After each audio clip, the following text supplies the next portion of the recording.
Well, everyone, this is what I woke up to today. The tree has fallen. It has sustained some damage, so this is pulled out from the wood there on the top, and then the rest of it is okay. The only issue is that how the whole thing initially gave out is right down here. Looks like the umbrella stand was kind of rusted a little bit down here, and it just pulled away and broke off. Other than that, everything else was holding, so it was just kind of a malfunction of the old umbrella stand here. But we'll see if we can get this thing fixed, get a different way of putting it up, and see if we can get this thing back going again.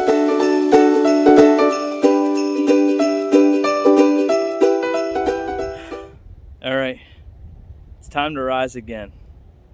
And so I came home a couple of days after putting up the 20-foot mega tree that I was so happy with. I put that video out.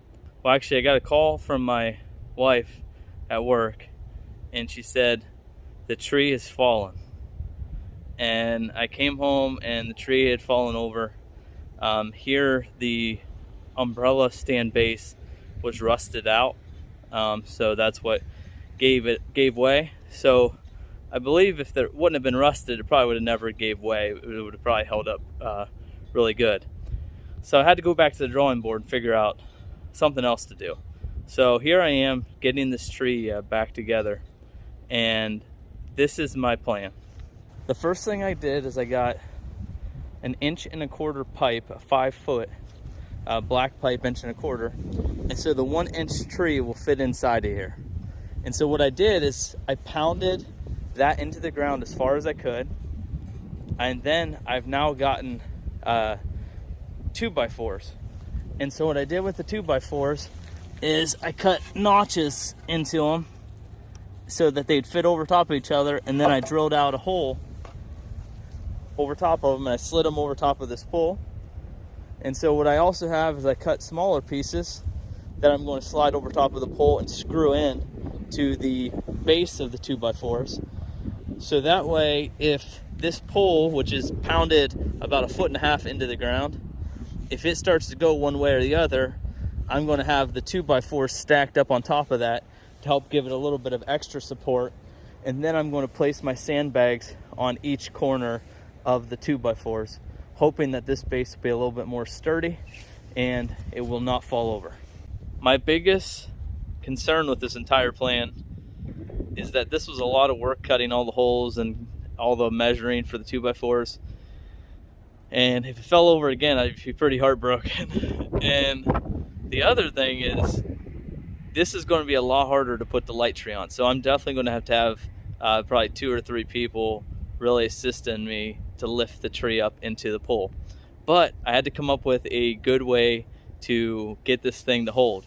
So I feel a lot like Tim the Toolman Taylor, for those of you who watch Home Improvement. So if you haven't watched Home Improvement, you need to go watch Home Improvement, because that's who I pattern all my work after on this channel.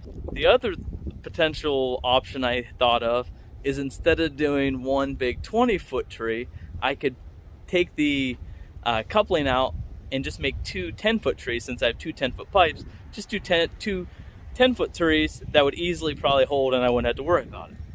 The issue is I have a neighbor that's about a block away who they got a big old 20-foot tree there, and I can't be shown up by my neighbor. So you know what I mean? If you know anything about this channel or watch anything with the lawn, it's all about dominating your neighbor.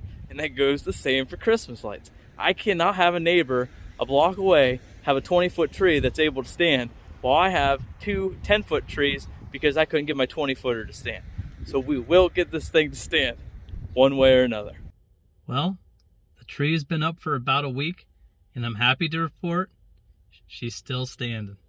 This past weekend, we had really bad storms come through the area that put down a lot of rain and really, really heavy winds. I'm talking like 40, 50 mile an hour winds we were having for a couple days. And I thought for sure there was a good chance that this tree might go down. But I kept an eye on it all weekend, and it held strong. So if it could survive that, I don't think it's coming down. So I want to just give a big thanks to my good friend Bryce, who came over and helped me lift the tree up into the pole. Without him, there's absolutely no way I would have got this tree up. So thanks, man. I really appreciate it. And I hope you guys will join me next time when we get out of the weeds and into a beautiful yard.